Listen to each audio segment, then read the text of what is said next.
Hello guys and welcome to this week's episode, a special one here as I jumped on another travel podcast called the Temporary Locals Podcast to talk about Bhutan.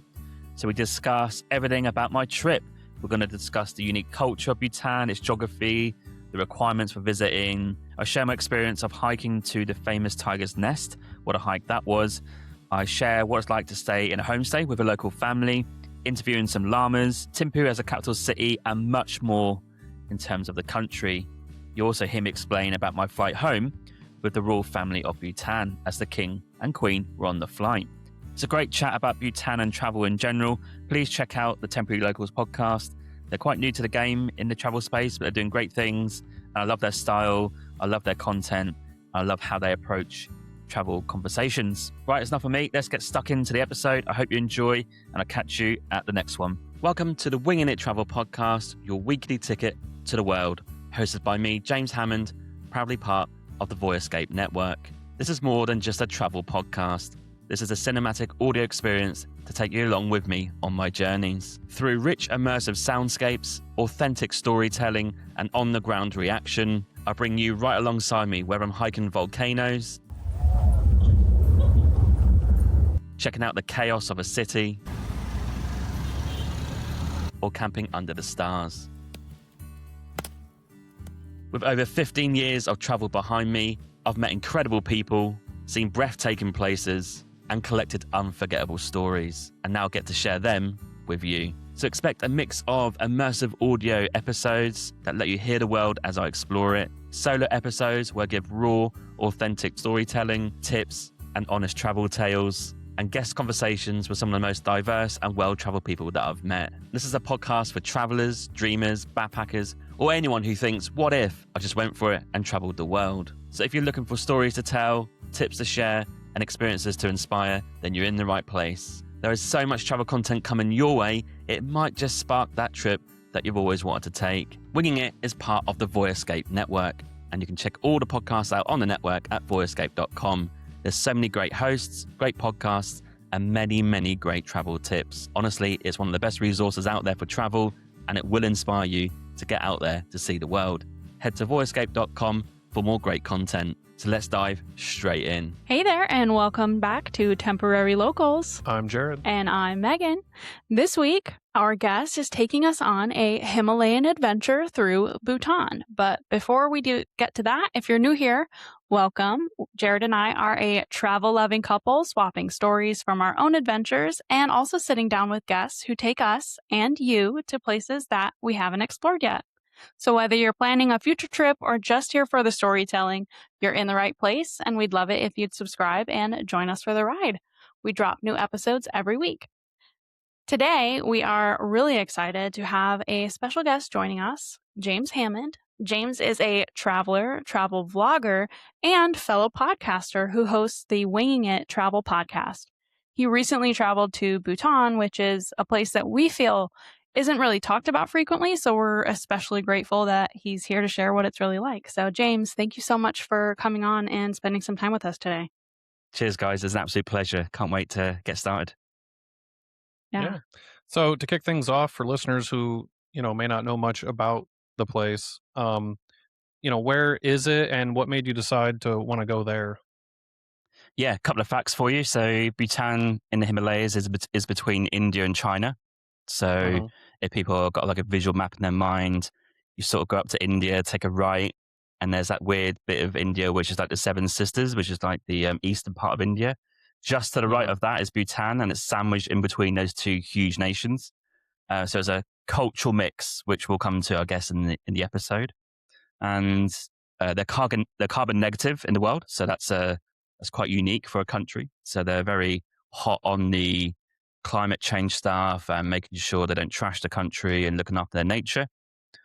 It's very expensive to go to, which we'll come to because you have to book a tour and pay a daily fee, which is $100 a day.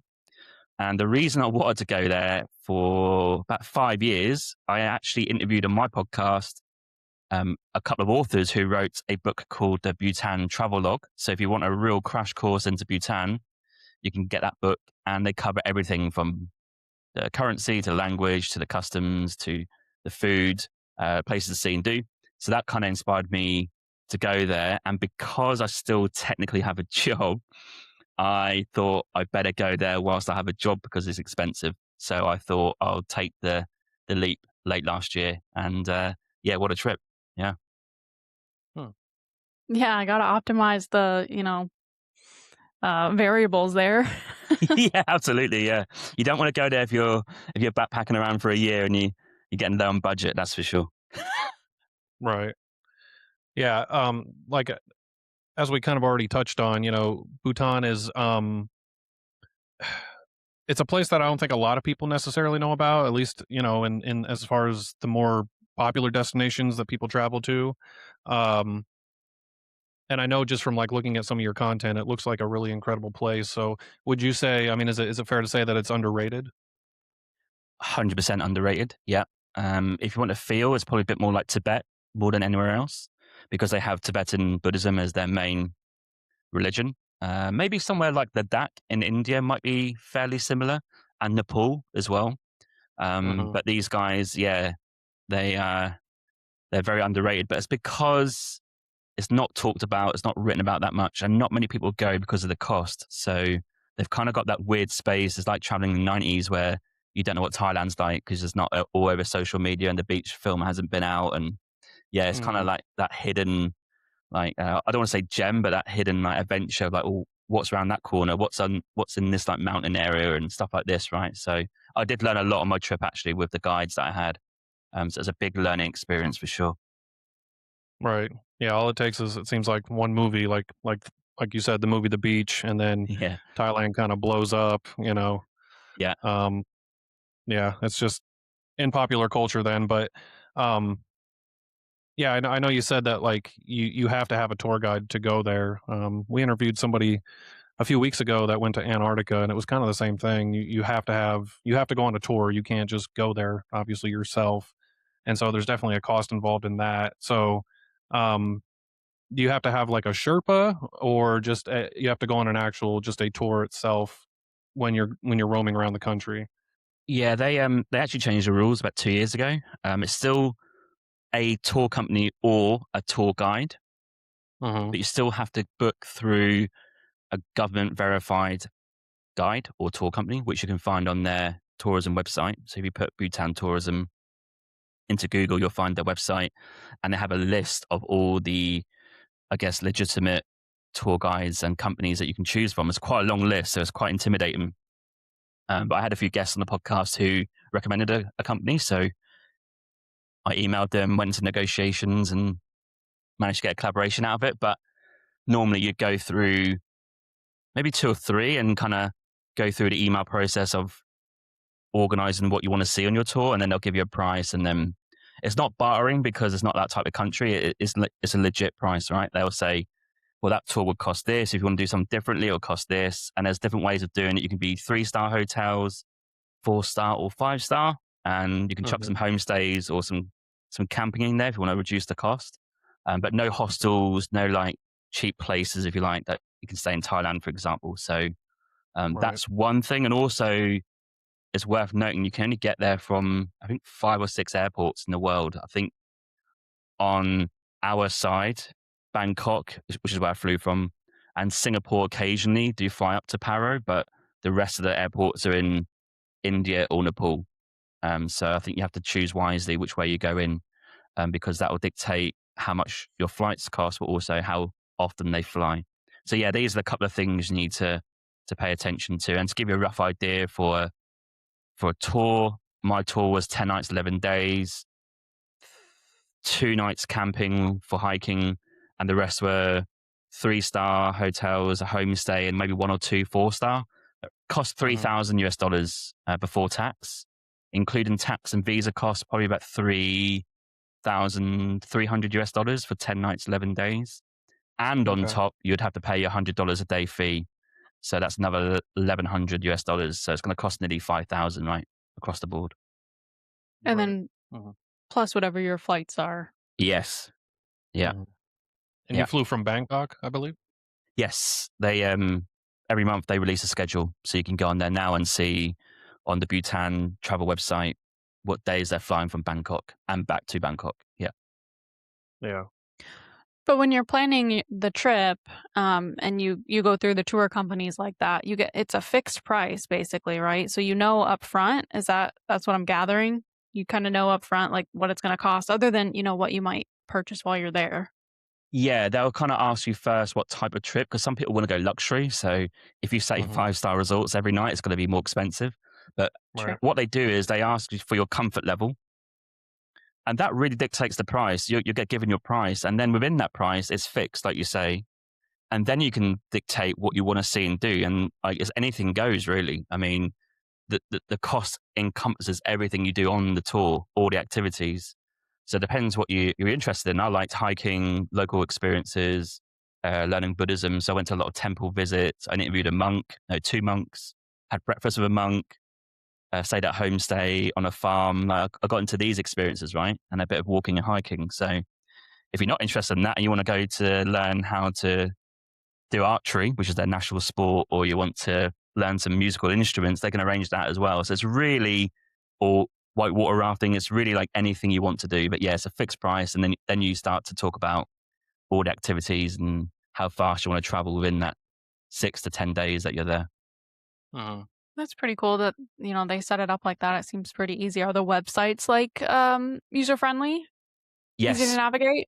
yes, very well done. My company was Breathe Bhutan, and their website is great, like top notch. They have examples of tours that you can maybe base what you want to do on. And I think they give prizes probably as well, I'd imagine. So, yeah, can easily go on there, find a contact form, email.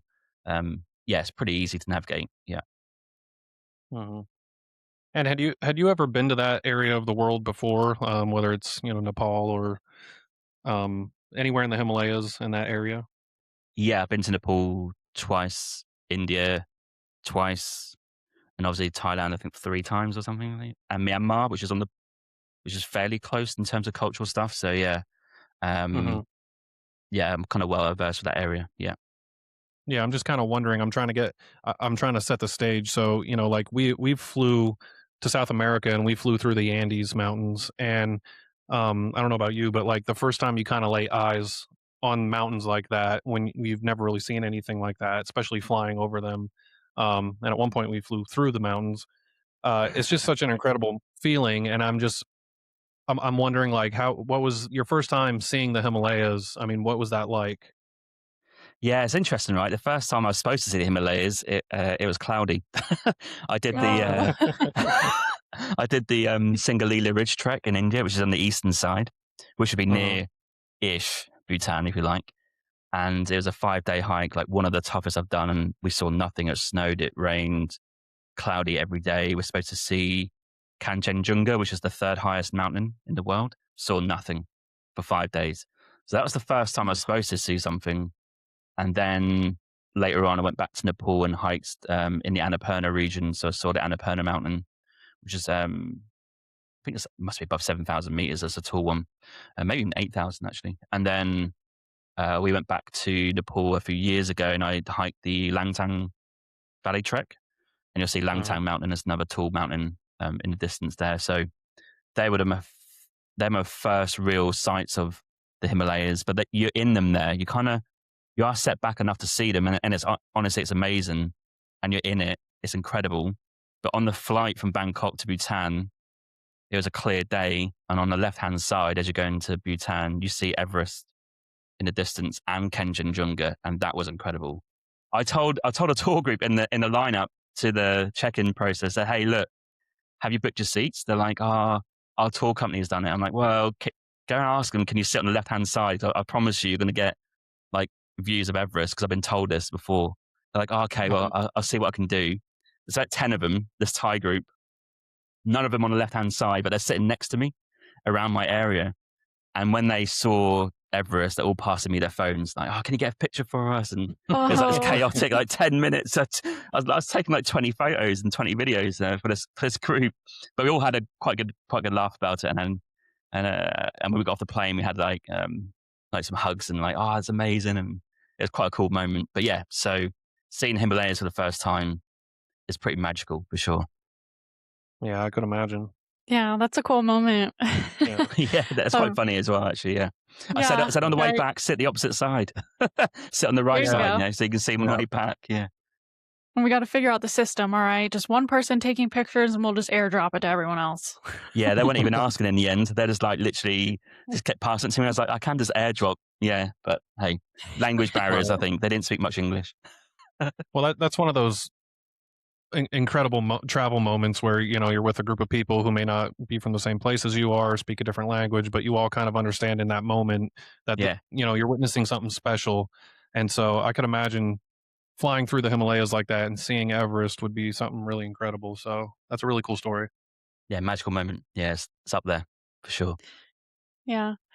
So flying in, kind of walk us through your trip. What was that first day and getting in there like, and how long was the travel day? Yeah, so only 2.5 hours from Bangkok, so it's a pretty quick flight. There is one caveat to the flight though, so I don't know if you guys are at ease when flying, but when you fly into Paro from that angle, you fly in the valley in between mountains, so you're going to see the mountain to the left on your window, pretty close to you. I think only 20 airline pilots have a license to fly into Paro. I think it's a pretty I'm not say sketchy, but it's a quite a skilled landing and a skilled drop into Paro. So I think you have to do extra training or something. So anyway, the fly in was pretty hairy for some people because you're kind of weaving in and out of the mountains. First travel day, landed, met my tour group, got a traditional welcome. So I got some gifts, some wine. This is like 8:30 in the morning. And then they took me straight to like the hotel we're staying for the night, early check-in, which is great. And first travel day was pretty easy, but you got to understand that if you're going to do some hiking and some walking in Bhutan, you need to get used to the altitude. So depends what you do on your trip. Normally they put tiger's nest at the end, which is like the main thing to do in Bhutan. But for me, I was doing a hike, so I was doing that the next day. So luckily I don't get altitude sickness yet. So that's a plus. So we went to the hotel, had lunch there, got to understand the guys, meet them, have tea. And then we went out to do some exploring in Paro, which is the main city next to the airport. Went to like a display of some sand mandala art, which is like a Tibetan art form where monks memorize, I think, 100 types of art in their mind, and they recreate it on these huge boards. They're like size of like a TV. They're huge. And I saw that demonstration, talked to one of the monks, and then we went out for a hike, which is only an hour in the valley. A nice little gentle start to the trip. And you get your first taste of what it's like to walk through the trails and the mountains and great views. My time of year was this December, so very mild in the day, 15, 16 degrees Celsius, and then it drops to 0 to -2 at night. So there's a bit of a contrast. And not too bad. Yeah, it was a pretty easy day in, I think. Just a one demonstration, some lunch, a walk. They gave me afternoon tea at a hotel, which was a 5-star resort. I didn't stay there, but that's pretty fancy. And then, back for dinner. I quickly realized on the first day that lunch and dinner are the same thing.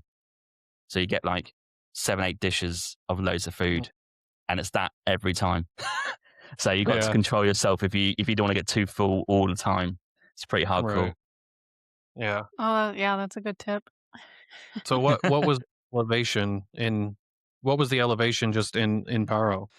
1,500 meters. Yeah. Okay. Yeah. I was going to ask because you mentioned that you don't get altitude sickness, or like so far, I guess. Good on you. And so we went to Peru and we went to Cusco and Machu Picchu. And so we, read up and kind of prepared before, like, okay, we really have to take the altitude seriously and, acclimate in there. So you said you didn't get altitude sickness, but you kind of hit the ground running and, did some hiking that first day. Do you remember feeling like out of breath or not so much? Yeah, a little bit out of breath in terms of coming from Bangkok, which is, I assume, pretty much sea level, to the Himalayas. But 1,500 meters is, I think for me personally, is not that high up. So it wasn't altitude. It's just adjusting to, I guess, the less of the oxygen levels, right? I guess that was the thing. But Tiger's Nest the next day would be double that. So that was on my mind, and I was a bit worried about how quickly I was going straight into Tiger's Nest.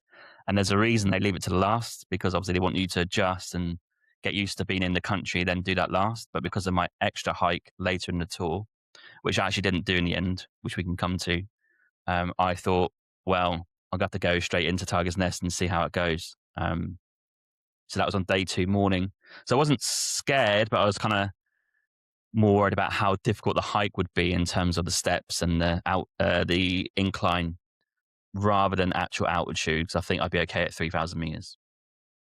Yeah. Do they have any sort of local remedies for altitude sickness? And like I said, in the Andes, they do like coca leaves, and there's all kinds of coca teas you can take. Is there any sort of local remedy that they have for people visiting? I assume that the locals are acclimated themselves, but for people traveling there, or is it just you get acclimated over time? That's a great question. I mean, I like to think the guys had some sort of medical kit on them in the van. But I couldn't tell you for sure. They didn't mention it. Yeah. I'd imagine what they do is they just go straight back down. I'd imagine. I don't know. Yeah. Yeah. I would imagine that. I would imagine that you're built for it, or you're lucky, because I mean, I know that we've seen people. Man, there was a lot of people there that were heaving and throwing up and stuff, and they were just not having a good time at the elevation we were at. And so, they have like local things that you can do, that the locals tell you to chew on these leaves or drink this tea, and it's supposed to help with the altitude. So I just didn't know if there was something maybe that they do there differently. I wasn't told, unfortunately. Yeah, I couldn't answer that question. Yeah, that's a great question. Actually, I didn't even think about it. I guess I took it for granted, really, that I would be okay. But if I wasn't, yeah, I don't know what would have happened. But I think they would have just taken me back down to a reasonable altitude, if I had a guess. But I remember being on the Inca Trail, and that second day when you go over Dead Women's Pass, that's like really high up. And you're right, some people were absolutely just heaving and crying and just out of breath, right? It was quite a weird thing to see. That was my first foray into like really high altitude. I think that was back in 2014, I think. So yeah, that was a different level back then. But since then, I've been to Nepal, which has been a little bit higher. Yeah, so luckily, I think it can come any time, right, in your life. So it's not like you're okay now and tomorrow you'll be okay. I think it's totally random. So so far, so good. Yeah. Yeah, I was concerned about altitude sickness because I mean I'm already prone to headaches, and that was basically my only symptom when we were there. And when I was adjusting, I was like, oh my head hurts, more than it normally would. But Yes. Yeah. yeah, all good, interesting stuff. The acclimation, the altitude is nothing to play with. But you mentioned that. Yeah. Yeah, you mentioned that you got to collaborate with the Bhutan Tourism. Is that right? How did that come about? Yep. So I emailed Bhutan Tourism Board, the same website you'd go to look at your tour groups, and just said, are they interested in the collaboration, which would be like a podcast series and a YouTube series. And sometimes for creators, depending on what time of year maybe, and your following and how many maybe Instagram followers you have, or TikTok, they love TikTok over there. They might say yes, and they might waive the daily fee. That's one thing. So the tourism board will decide that. And then with your tour company, which is separate, but they do kind of email each other just to get the clarification, you can negotiate like a media fee or collaboration.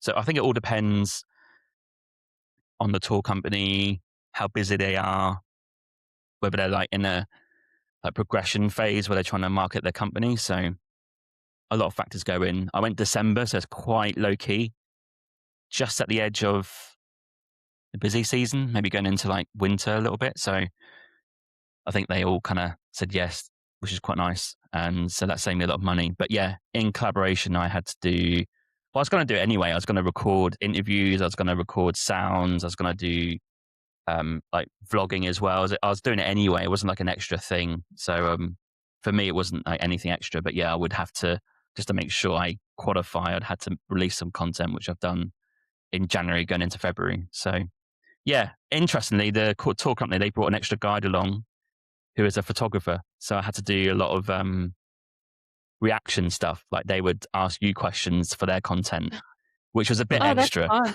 Yeah. Yeah. Yeah. That's pretty cool as well. Yeah. Yeah, that is pretty cool. Yeah, that's awesome. And I mean, the answer's always no if you don't ask. So Might as Right. well that ask. is Might as very well. cool. Yeah. Yeah. Yeah. Yeah. 100%. Awesome. And did they have like strict guidelines of things they want, like preferred you cover, or did they just kind of let you do your own thing? I, in my emails, spelled out what I was going to do. I think I said like I was going to do 4 or 5 episodes on the podcast. I was probably going to do 3 or 4 vlogs on my YouTube and some Instagram posts. So they kind of knew what was coming anyway. And that was enough for them to say yes, which is probably more than what most people would do because it's a lot of work, right? So it depends how much you want to do to get like not a free pass, but like, some discount on the tour.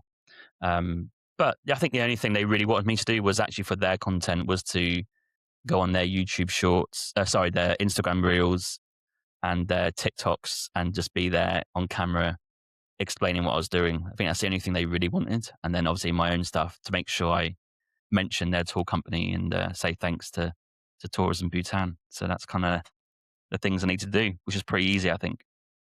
Yeah, absolutely. That is very cool. I want to hear more about the homestay. So Oh, is yeah. that you're staying with a family, kind of like a Yeah. exchange program vibe? Not an exchange. You just stay with a family on a farm and in their house. And traditionally, homestays, you're supposed to help out at the home. Now it's a bit more of a business. So you can tip them as much as you want. You can just stay there and not do anything. But I want to get involved. So this lady, she's called Amma Om. She's really nice. Like she's probably in her 60s and she's very mumsy. Doesn't speak much English. So I was speaking through the guides quite a lot. But honestly, like the nicest woman you ever meet. We went to milk some cows. I helped her cook the food for the evening dinner. We also churned some cheese and created some butter. So we spent like an afternoon and evening there just doing some stuff around the farm and in the house, which is pretty cool.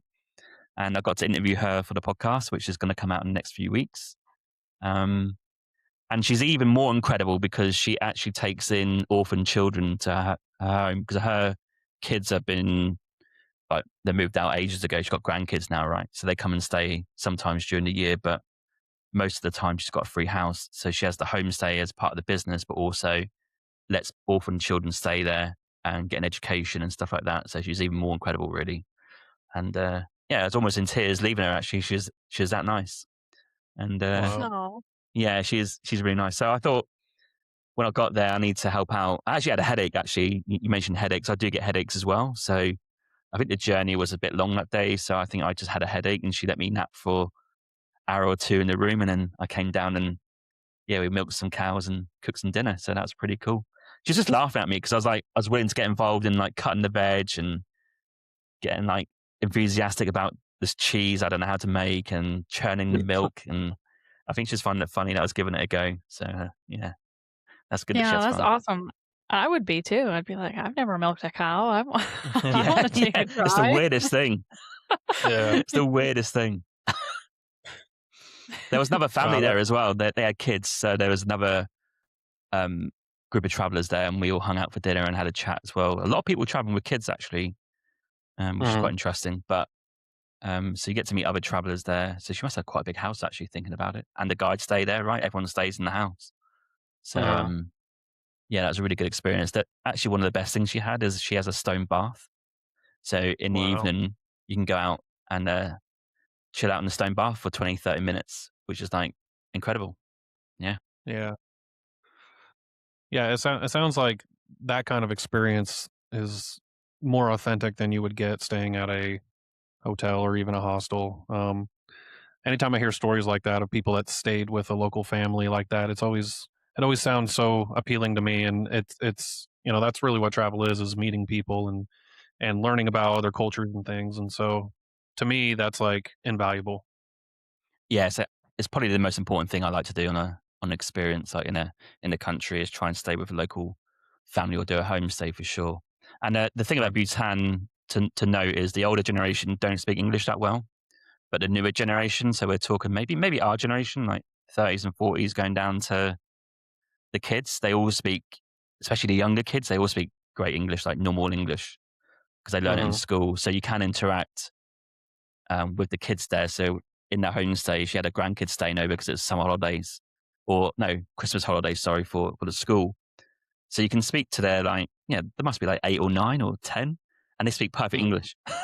So it's a weird thing. You kind of want to speak to their grandma, but she doesn't speak great English. You have to go through an interpreter, or you can just speak to her through her grandkids and just talk about kid stuff or life, right? So I was talking about video games with the youngest grandchild. He must be about 8 or 9.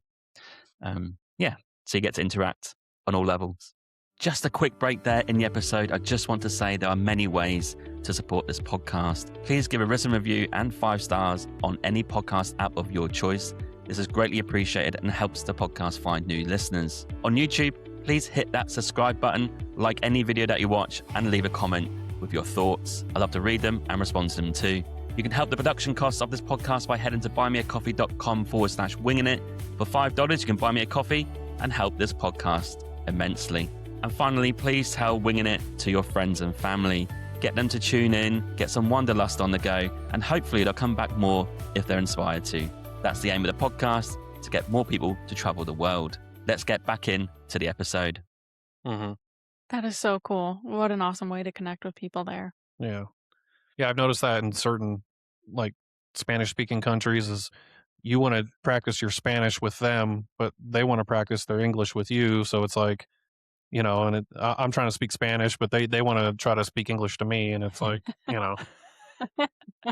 Doesn't really work, does it? Yeah. No. Yeah, I don't know what the best way to learn. I know a little bit of Spanish because I've been in South America, but I don't know what the best way to learn is. Maybe just drop yourself into a city and just get immersed into the culture, into the language, and try and pick it up. Maybe, I'm not sure. Yeah. Getting taxis, we found, that really helps your Spanish. Yeah, absolutely. Especially a driver that's like trying to talk to you too. That was fun. We talked about, we were like, if we were to just stay there a month and back in Peru, it's like we'd be fluent. I think we could do it. Yeah, we were pretty good. We were pretty good by the time we left. Yeah, and now our Duolingo guy is just dying. Yeah.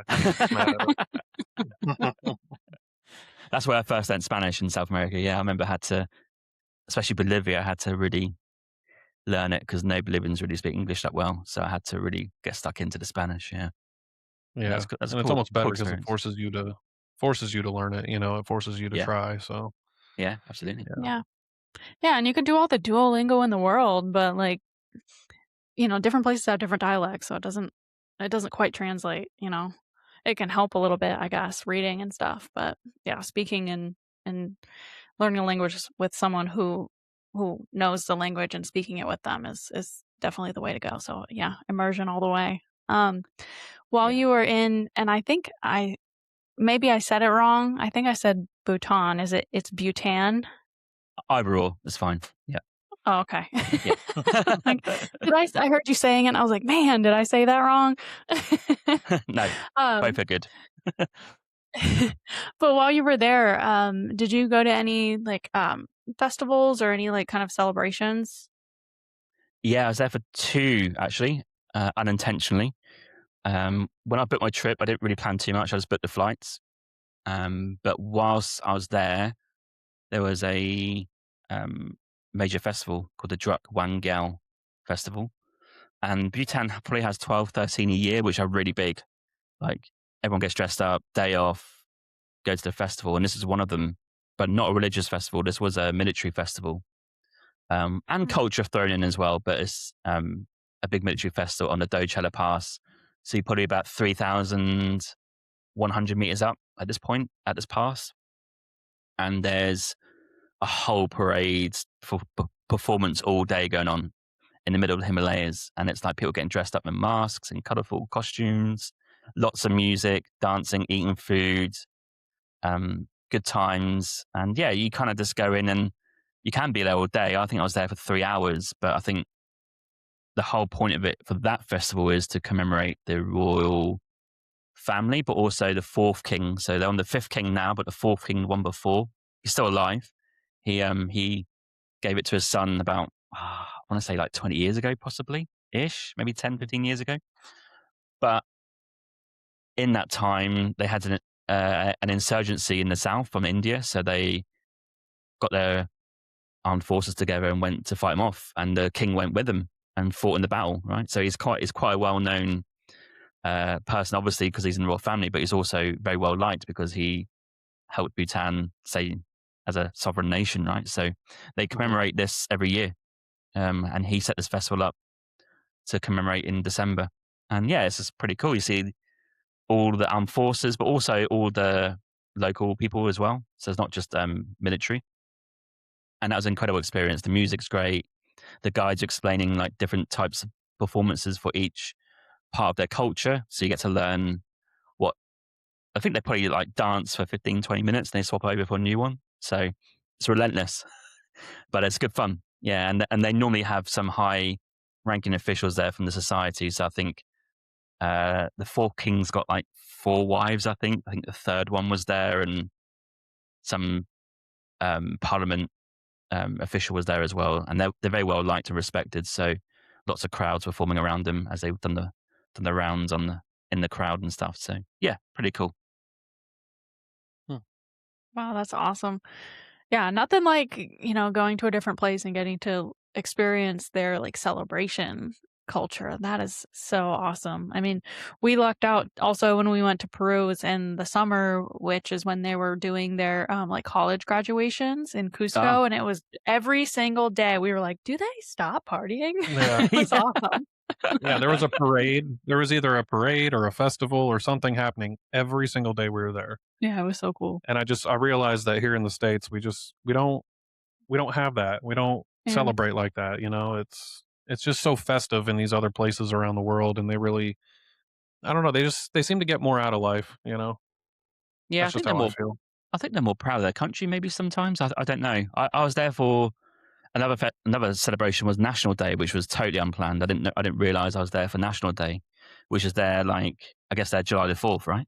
It's the same thing. Yeah, sure. So I was in the capital, Thimphu, and I was like, oh wow, like there's a performance going on at the National Stadium. I wonder if I can go in. So at this point, I was supposed to be on the hike, but I cancelled the hike because it's too cold. I wasn't going to sleep in tents in -3 degrees. No chance. In the altitude, no chance. So I asked my guides and the company, can I just explore Thimphu and Paro on my own? They're like, yeah, that's fine. Like you don't need the guides. You can just stay in a hotel in each place and explore on your own. So, oh, great. So I don't need a guide for 3 or 4 days, which is pretty cool. I love my guides, but you're kind of free to go and explore wherever you want. So I went to the stadium and I asked the police official, can I go in? He's like, yeah, go in. It's fine. And it's basically all morning of different schools kind of performing, I guess, like cultural national dances on a big soccer pitch. Huge. Mm-hmm. So that was pretty incredible to watch. And normally in Thimphu, every year they have the royal family. So I thought the royal family would be there. But that year, so last year, was the first year they went somewhere else. So that was pretty unlucky. But yeah, you win some, you lose some. Yeah. Man, just missed them. Yeah. Hey, but that's 2 celebrations in one trip, so I'd say you made out pretty good. Yeah. Yes, I did get lucky on my flight back to Bangkok because the current king was on it, the flight. So that was that made up for it. Yeah, No that was pretty way. cool. Wow. Was he in Yeah. like first class or? They yeah, it's interesting, right? Because they're carbon negative. I thought he'd have his own, I don't know, jet plane or something. Yeah. Yeah. But the guy, so I had a guy sit next to me who's part of his entourage. I was quite close to the front, and they have like a little business class, so they're kind of in there.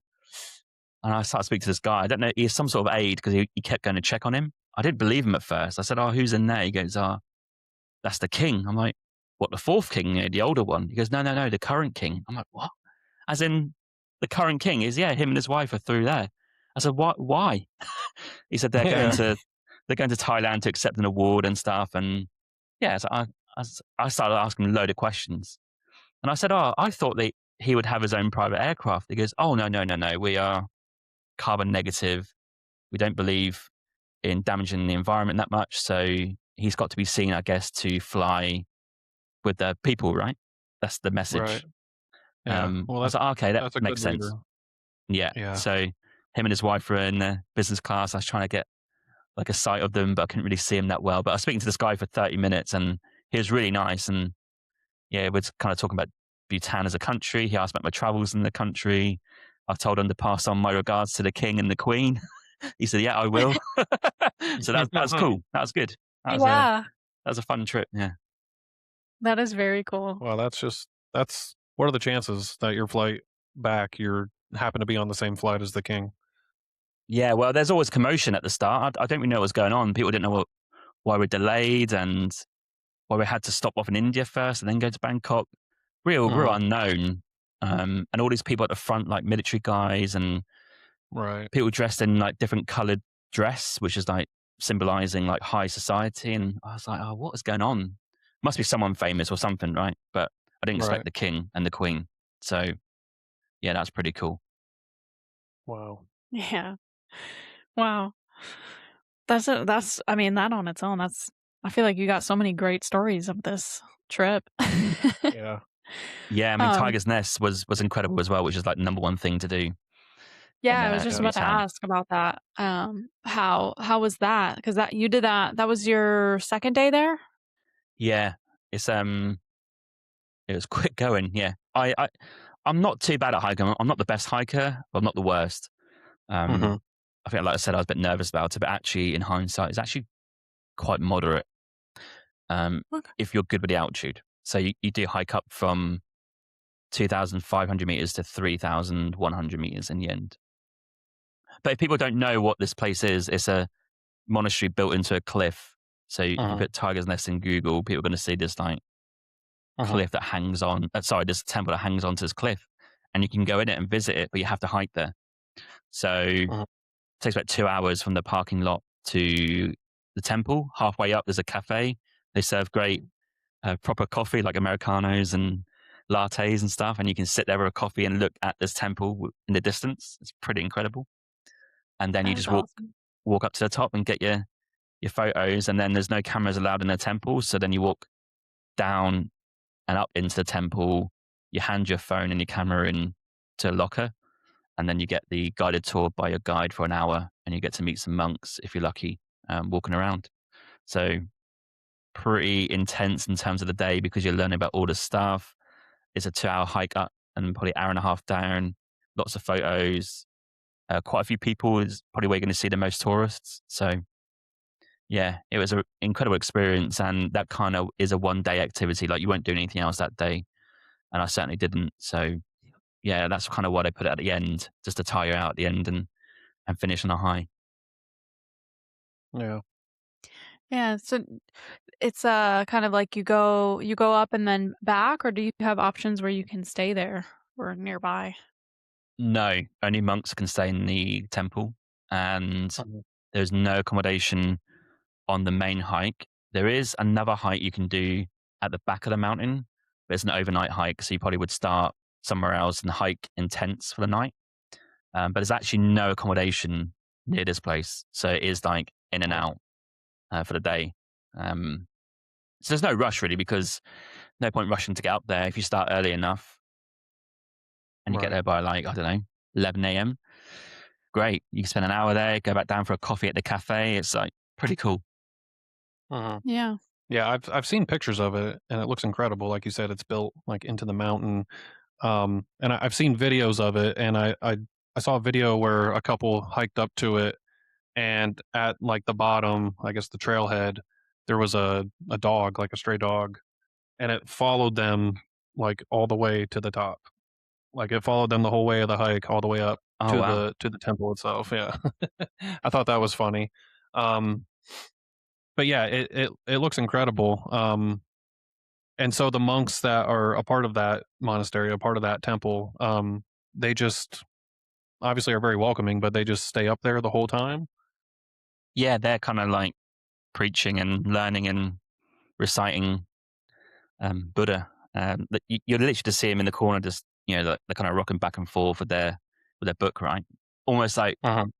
you can interact, but they're almost like kind of in their own world a little bit, just doing their own thing.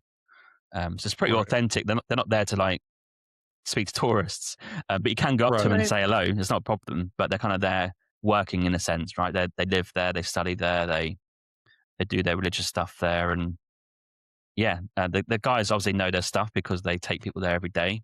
So it's like a pretty old temple. I think it's from the 1500s. I think, and it got burnt out in a fire, got rebuilt. Rinpoche, there's Buddha, then Rinpoche in Tibetan Buddhism. He's like the next one down. He built it and stayed there. I think he got slayed by a dragon, always attempts to get slayed by a dragon. So whatever the story is, there's stories attached to it. You kind of learn that in the temple by your guide, and then the monks are just there reading their script. So yeah, it's a pretty authentic experience. I know it's cliche in terms of Bhutan to see, but the actual experience in the temple, because there's no cameras and no phones allowed, you don't get the stuff on Instagram, right? Because you can't do it. You're not allowed to go in there with that. So Right. yeah, Yeah. you can only see it with Yeah. your own eyes. Yeah. It's kind of nice in some ways. On the one hand, you wish that you could have, take pictures or, have that keepsake to bring back or whatever. But on the other hand, it's like unplugging and it like forces you to be there in the moment rather than like kind of dealing with all your gear and trying to get the good shots and stuff. So hmm I can appreciate an unplugged ceremony, for lack of a better Yeah. word. And there's so much information you get told, like you don't want to be distracted. Like there's Right. an hour's worth of stuff your guide is telling you. So you kind of need to, hone in and concentrate a little bit. And the best pictures and the videos are further up at the photo points. That's why people are there collecting the videos and photos, right? I mean, once you're in amongst it, you can't really take that good of content because you're in it. It's like you're on a Sure. cliff. You can't really get too much in there. So it's worth just not having your camera or video for an hour or two. Well, and it's good that they actually take that stuff from you because you know that people would still be in there taking photos or trying to take photos and videos. Yeah. I've been to the Cairo Museum and they tell you you're not allowed to take photos of King Tut's burial mask, and hmm they're very adamant about that. But it's like as soon as you walk in, it's just people with flashes taking photos of it. Oh. Tourists from all over the world, and so it's just one of those things that it's nice that they kind of force you to be in that moment, like you said. Yeah. Yeah, it's the same as the Sistine Chapel, I think, in the Vatican. No, Mm. when you're in there, I think it's no noise and no photos, but people still just like talk and no respect at all. Really, it's pretty bad. Yeah. Yeah. Yeah. So I thought I heard you say there was a hike that you didn't take, or did we already touch on that? Yeah, I was planning to do like a hike into Ha, which is HAA, Ha, which is higher in altitude. It's like probably 3,000 meters up. And I was thinking about it on my trip, and I was like, it gets really cold at night, lower in altitude. I'm like, can I imagine sort of hiking all day and you're kind of sweating a little bit, and then you get to the evening. I know there's a fire there, and I've got my guides and stuff, but you're going to get really cold, and you're going to have a chill because of the hike. I'm like, do I want to sleep in tents at -3? So I decided not to in the end, which I sort of slightly regret, but not. I think I'll go back another time and I'll do the hike. But at the time, I just didn't want to be in tents in that weather and that coldness. So I asked, can I just switch up my last 3-4 days? And they're very, very kind about it and said, yeah, they'll cancel the guides they had planned, and they sort of left me to it actually, which is a bit of a grey area. I mean, we talked at the start about needing a guide and a tour group. Well, the last 3 to 3.5 days, I had no guide and no tour group with me because I was on my own, staying in a hotel. I was going to dinner on my own, exploring Thimphu and Paro on my own. So it is possible once you're on your tour, and if the tour group allows you or agrees to do it, like they'll leave you for a couple of days to explore on your own. Not the done thing or not the thing that's done the most, but I think it's possible if you fancy just wandering around the capital city for a couple of days. Yeah. Was there an extra cost or anything like that of changing it around, or were you able to kind of? It sounds like they were flexible and they allowed you to change it, but was it like a like for like cost, or was there any charge for changing it kind of mid trip?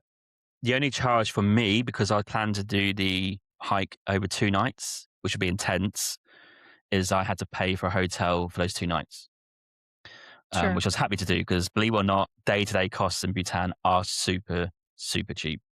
So like a 3-star hotel would be like $10, $20 a night, something like that. So I said, yeah, that's absolutely fine. And obviously I went out to buy my own coffees and food because when you buy your tour, that does include 3 meals a day and all the drinks. Coffees are extra, like good coffees, if you like. So yeah, I had to obviously feed myself, but honestly, like you pay nothing going to get if you want a burger or a local meal, it really isn't that expensive. So I was happy to do that. And then the last night I had booked anyway on the tour, and they let me stay in the hotel that was originally booked. So that was very kind of them. So yeah, not too much of a cost extra, but be aware that if you're going to change your tour, they might swap it for another hotel or another location, but just be prepared to say yes if they ask if you can outlay your hotel cost if they don't have one planned, especially in high season where hotels get booked out. Yeah, that makes sense. And I think that's reasonable too, especially if you're Yeah. going from your accommodation was camping in a tent to now Yeah. finding a hotel. I think that's more than reasonable. Yeah. Yeah. Not a big expense. Yeah, that's good. Yeah.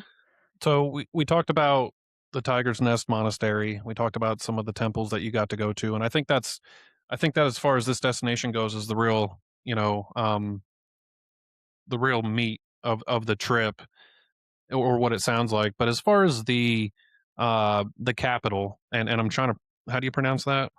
Thimphu. Thimphu. Okay. Yeah. What's the capital city like? I mean, does it have a nightlife? Is there clubs and bars? Is it more laid back? Is it more, local and spiritual? So the Bhutanese love a drink. They do like to go out for a couple of alcoholic beverages in the evening. So you're definitely going to find a few bars and a couple of Mhm. clubs. So this is what's different between maybe like Nepal and Bhutan, because they're fairly similar in culture, is that the Mhm. Bhutanese eat meat. Nepalese tend to be vegetarian, and alcohol is not widely consumed by locals in Nepal. Tourists can obviously drink alcohol, it's fine, but maybe in Kathmandu you might find some locals drinking, but other than that, not too much. But the Bhutanese, everywhere I went, they're always offering me beer and wine. So the owner of the tour group invited me to his house for a dinner. So I got to meet the crew who work at his company and him. He's called Kinley. Funny guy, actually. And he drinks a lot. Like he was smashing down wine like no tomorrow when I was there. And Mhm. yeah, for 4 hours I was at his house. Like there is a plethora of choice of alcohol, wine, beer, spirits, the whole lot. So if you're looking for a drink, and there's a couple of breweries in Thimphu as well, if you're looking for that, definitely available to put that in your tour if you want a brewery tour. And there's also a vineyard actually in Bhutan. If people didn't know that, it's a brand new one. I interviewed the guy who owns it. He started it about 6 years ago, and he's still going, building the grapes Mhm. and Wow. creating the first bottles of wine. So there's that culture there for sure. And Thimphu as a capital, it's a mix. You're going to find spiritual places on the edge. There's some great lookout points over the city. Like Buddha Dordenma is one of the biggest Buddhas in the world. You can go and get a taxi up there if you're on your own, or if not, the guides will take you on your tour. It's a huge golden Buddha stands Mhm. over or sits over Thimphu. That's an amazing sight. And in the middle of the capital city, you have the National Stadium, the National Museum. So there's that sort of tourist stuff as well. So yeah, a real mix, like almost like as cosmopolitan as it gets for Bhutan. Right. Great coffee as Yeah. well. Good coffee if you like your coffee. Right. Yeah, I was going to ask about the coffee because when you mentioned the Tiger's Nest Monastery, you said like halfway up there's that cafe you can get a proper Yeah. coffee. The proper word caught me off guard. I was like, oh, do they have improper coffee elsewhere in Bhutan? I'm a bit of a coffee snob. No, I meant proper coffee. I mean like machine coffee. So you can order like a latte with espresso shots and stuff like that. Yeah. Right. Oh, okay. Yeah. Yeah. I So was they have, just yeah. Yeah, I was just wondering about the vibe of the capital city because it's like you said, it's kind of a mix.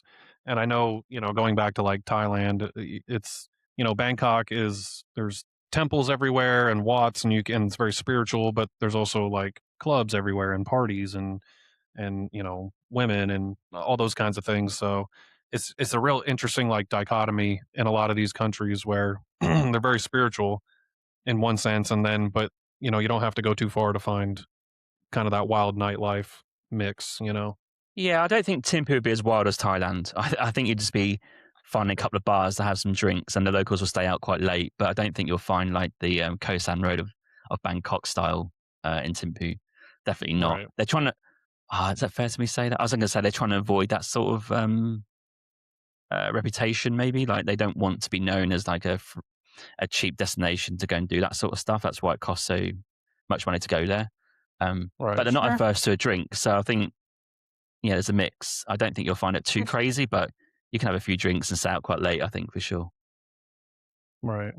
Well, it's probably good that they're trying to distance themselves from that because as much as I love Thailand, it does definitely have its issues. And I mean, I see videos just about daily of people fighting in the streets, and Oh it's yeah, grim. so. But yeah, No fighting in Bhutan. No fighting. They're too Yeah. nice. The people are just Yeah.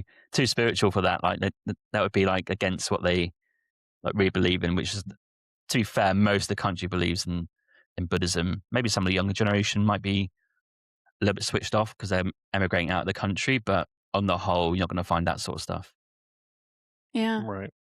Well, and that kind of brings me to my next point is this trip, aside from all the cool things you got to do and everything, it seems like, kind of going back to the spiritual aspect of it, it seems like it was a very spiritual trip. And I don't obviously know your personal beliefs or religion or anything like that, but just from looking at it in that way, like, did you feel that being there? Did you feel any sort of like spirituality or anything from being there? Just, you know. Yeah, I think the Himalayas are my favorite part of the world. So I think I do have a affinity to the area. I'm not religious or spiritual, but if I was to pick a place, it would be probably there or Nepal. Uh-huh. Probably more Bhutan, actually. And I asked the monk on my interview, I said, do you worry about people who don't believe in spirituality and not just Buddhism, but in God in general? And he sort of said, yeah, he worries about people who don't believe in it, like what's going to happen to them. And he worries that they would spread that amongst the population, like, non-believers, if you like. So yeah, quite an interesting chat. But I did feel every day you're probably going to go to a temple. I mean, expect that in Bhutan, at least next to one, but definitely in one. I mean, I went to quite a few zongs. They're called zongs, Dzongs. They're like big religious buildings, very impressive, huge temples. Like you can see some of them. They're pretty cool to see. So you are going to see them whether you're driving past them in the hills, on the mountain roads, or just in general in Thimphu. You're going to see them everywhere.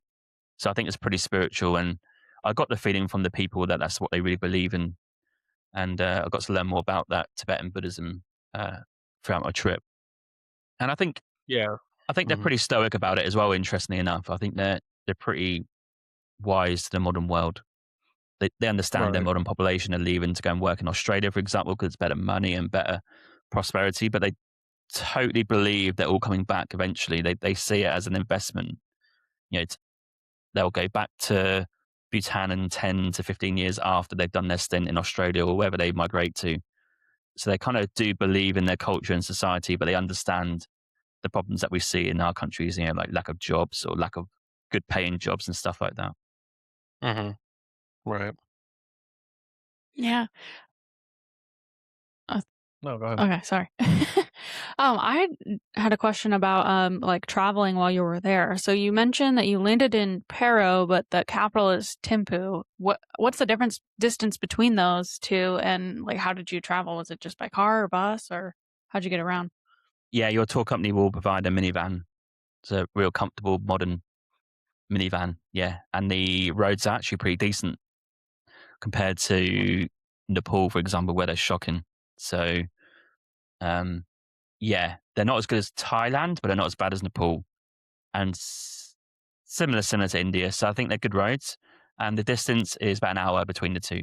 The reason the airport is in Paro is because the valley flattens.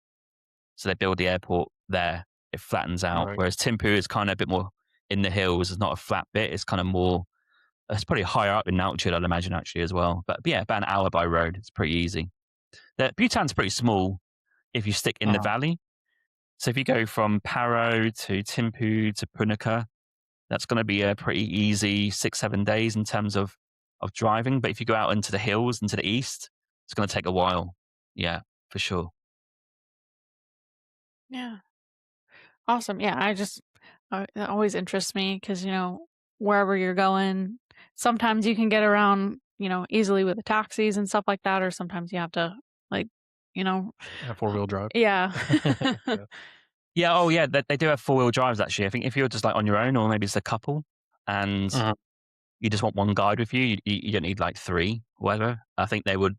I know my tour company had like I saw it on one of the days, had like a 4x4, so that is possible. And if you decide to go on your own for a couple of days, your guides will make sure you're okay. Like they'll give you their WhatsApp number, they'll just check in with you to make sure everything's okay. And I had to get back to Paro to fly out, so they knew someone who was driving between Thimphu and Paro. So I jumped in with this random guy for an hour, had a chat as I was going back to Paro. So yeah, real nice guy, and got to learn more about Bhutan and his life. So yeah, they're really nice people that they'll make sure you're okay. Yeah, that's awesome. And you said the culture is very similar to the culture in Nepal, but we didn't even touch on like the food yet. So, Oh yeah, is it called Bhutanese? yes, Bhutanese? Bhutanese. Yeah, Okay. yeah. Makes And sense. they Makes sense. They call it. love their spice. They love their spicy Yeah. food. So how similar is it to other food you've had in that area in other countries? I'd actually say it's different. Yeah. So Yeah. I'd say Nepalese and in northern Indian food is roughly the same, but Nepalese to Tibetan, Tibetan, yeah, it's kind of influence in it. But Bhutanese to Nepalese is actually quite different. I think the Bhutanese love their cheese and they love their chili, and they put it in everything, and they eat meat, right? So if you get like a chicken dish, you got chilies in it with some cheese. Cheese and chili and everything. So well, that settles it. I like it. Yeah. I like it, but I won't have it for breakfast. I draw the line. Lunch and dinner is fine, but breakfast is Western for me. I made sure that I said to him that I just want a bit of bread and some egg, not some rice.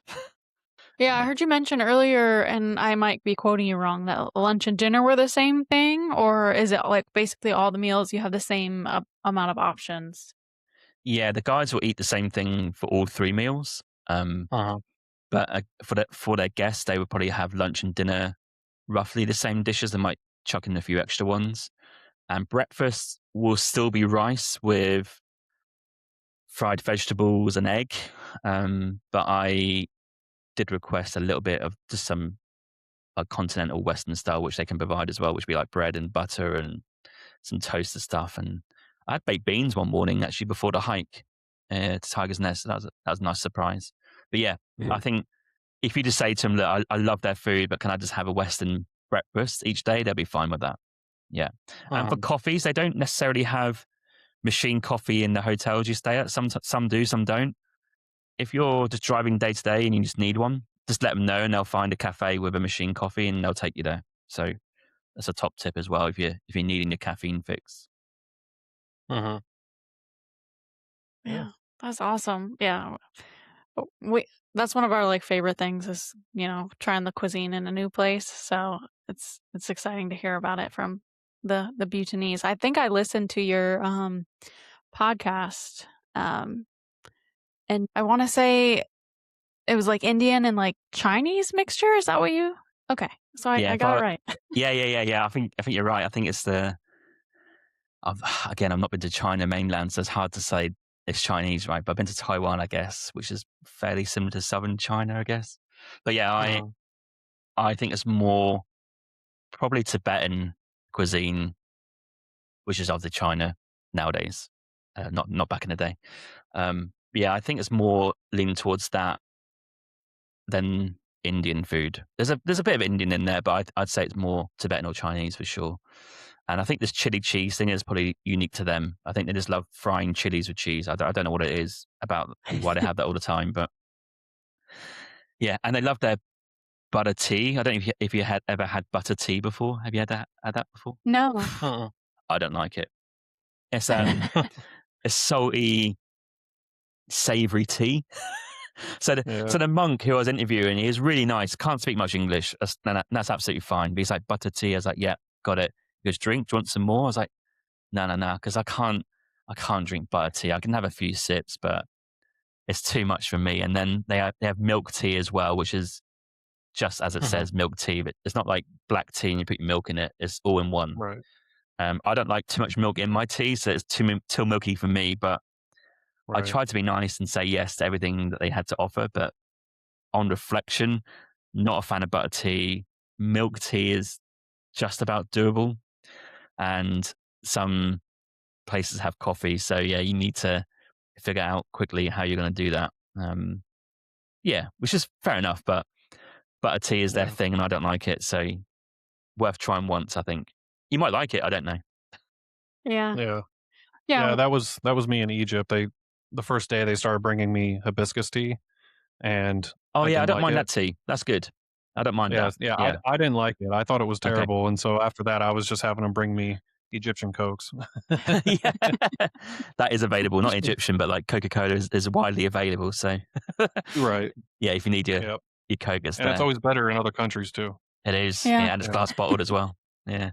Yeah. So aside from the Tiger's Nest hike, which, as you said, is kind of like one of the main things that you do when you go there, if somebody else was looking at taking a trip to Bhutan, what are some other what would you recommend they do if they were going to plan a trip there? Yeah, I think the top 5 things would be Tiger's Nest is always going to be in there. Every tour company will add that in, so that's guaranteed. Right. I would try and go to a local festival if you can. Not all parts of the year have festivals, so you're going to have to look at the calendar. You can find that out online, but a local festival will get you right into the culture. So that's definitely number 2.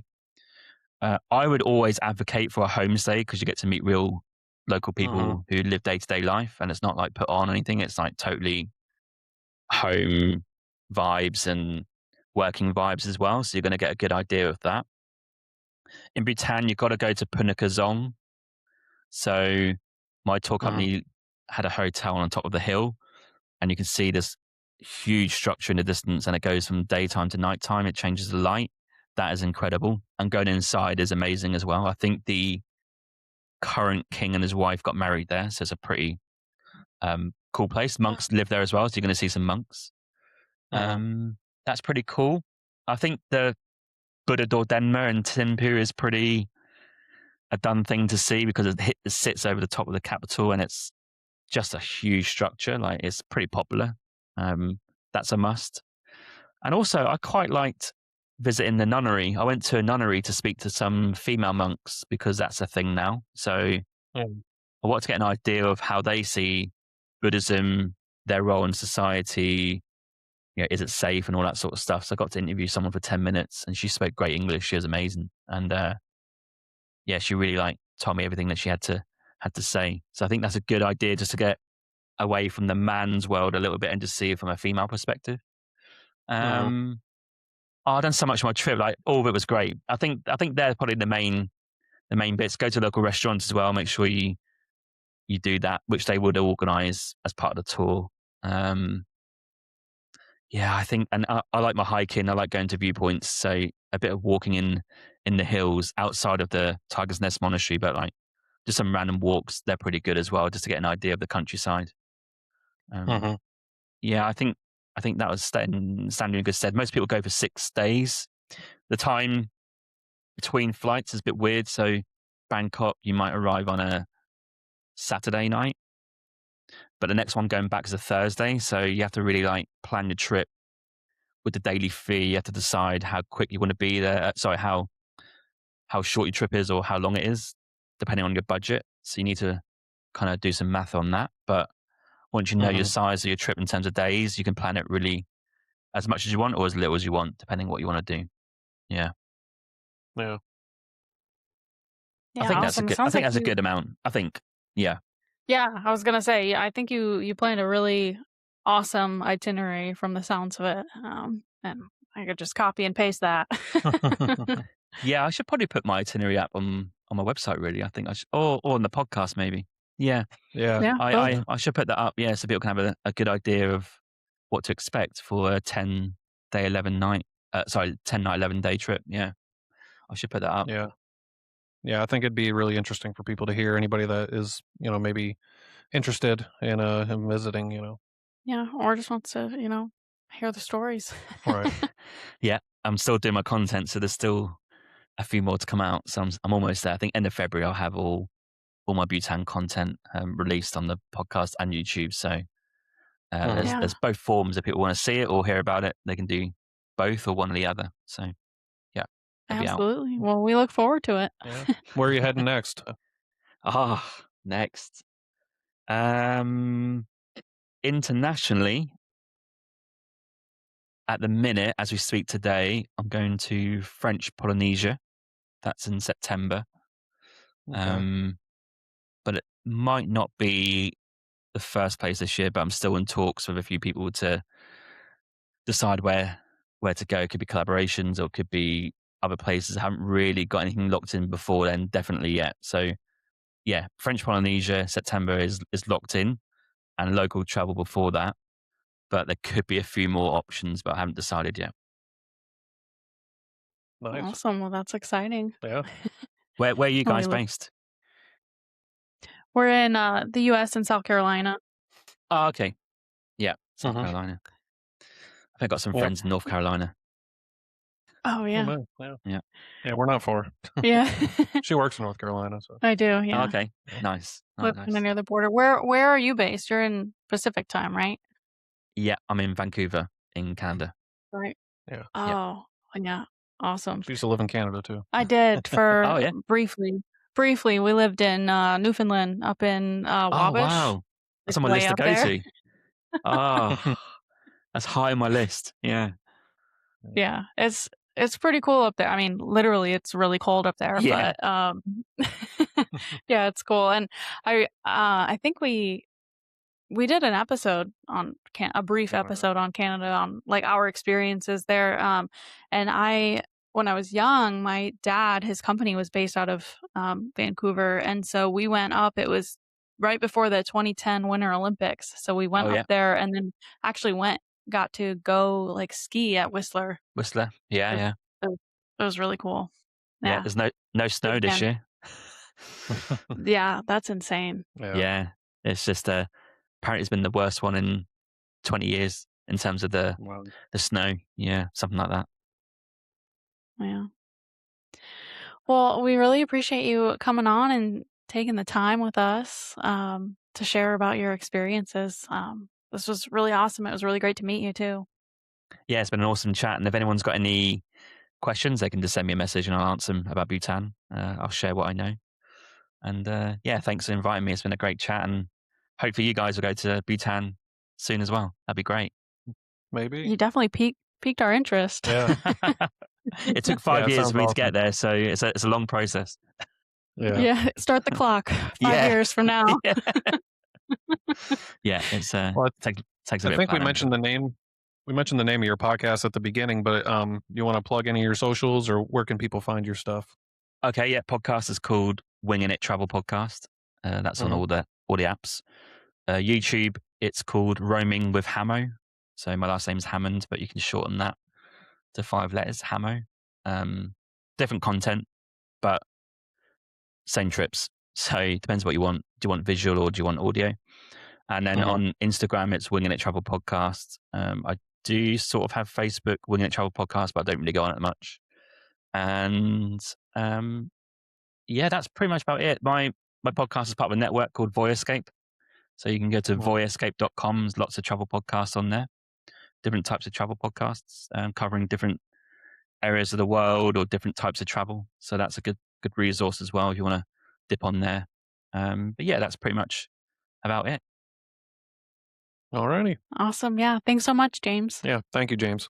Cheers. Appreciate it. Thank you. Well, everybody, that was our conversation with James. We hope that you enjoyed listening to his experience, and bonus, if you found this episode sparked your interest in planning or researching a trip to Bhutan. And like I said, that's it for this week. Thank you guys so much for listening. We'll go ahead and share our social medias. You can find us, Temporary Locals, on Spotify, Apple, and YouTube. Also on Instagram at Temporary Locals Podcast. You can find Jared on Instagram at Rover_Stover and at Rover Stover on YouTube. You can find me on Instagram, TikTok, YouTube, and Facebook at Nego Goes Global. I didn't tell you guys how last time. No, you didn't. I noticed that after. And you can find James. I know he shared some of it, but he also shared it with us. So I wanted to share wingingittravelpodcast.com, boyescape.com, like he mentioned. The Winging It podcast is on Apple and Spotify. And you can also find his YouTube channel is Roaming with Hamo. And once again, we can't thank James enough for coming on our podcast. That was an awesome conversation, learning about, a new place. And with that, if you guys learned something or you enjoyed the episode, we'd love it if you would give it a share, give a like, comment, leave a review, all the things.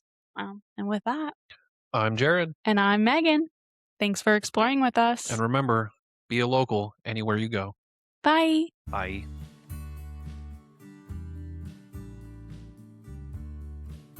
Thanks for tuning in to the Winging It Travel Podcast episode today. I hope you got some great content there and are inspired to go and travel. If you want help to go and travel, there are links on wingingittravelpodcast.com to help you book some travel. These are affiliate links, and anything that you book is at no extra cost to yourself. But for me, I get a tiny, tiny commission with that cost. Also on this website is other great materials, such as blogs, episodes, and information about myself and my travels. Head to wingingittravelpodcast.com for more information. Also, if you're looking for help to start a podcast, head to wingingitproductions.com. This has all of my professional projects within podcasting and YouTube, and you can see all the different types of content that I'm creating. And finally, don't forget to leave that review and 5 stars on your podcast app, or if you're on YouTube, don't forget to subscribe and like the video.